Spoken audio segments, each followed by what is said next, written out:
मुखर्जी हूँ। मैं किडनी रोग के विशेषज्ञ हूँ, यानी कि किडनी डिजीज स्पेशलिस्ट, नेफ्रोलॉजिस्ट।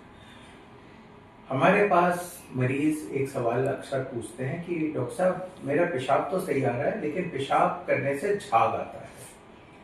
अभी इसमें दो तीन चीजों का हमें गौर करना पड़ेगा। झाग आपको तब दिखेगा जब आप वेस्टर्न कोमोड यूज करेंगे जिसमें पानी रहता है। आप अगर इंडियन स्टाइल कोमोड यूज कर रहे हैं तो आपको झाग दिखने का कोई सवाल ही नहीं उठता, तो होते हुए भी आपको पता नहीं चलेगा। दूसरा होता है कि किडनी के यूरिन, जब हम जो कोई पेशेंट यूरिनेट करता है तो झाग आना नहीं चाहिए।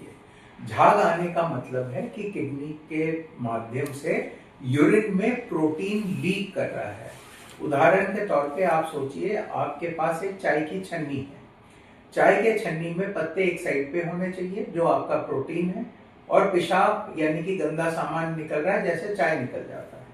लेकिन अगर वो छन्नी के छेद बड़े हो जाते हैं तो चाय की पत्तियां भी निकल आएंगी, वो उसे प्रोटीन यूरिया कहते हैं।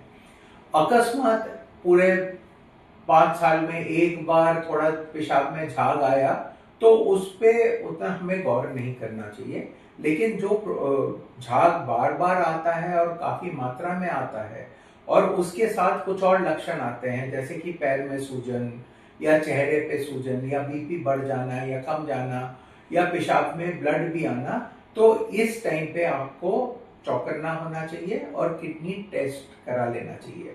टेस्ट कौन सा है? बहुत ही आम टेस्ट है। एक टेस्ट होता है urine routine and microscopic examination, दूसरा होता है 24 आवर यूरिनरी प्रोटीन, और तीसरा होता है एल्बुमिन क्रिएटिनिन रेशियो। इसी से हमें पता चल जाता है कि किडनी में प्रोटीन लीक हो रहा है या नहीं, और अगर हो रहा है तो आगे जांच करके देख सकते हैं कि क्यों हो रहा है और उसका इलाज कर सकते हैं।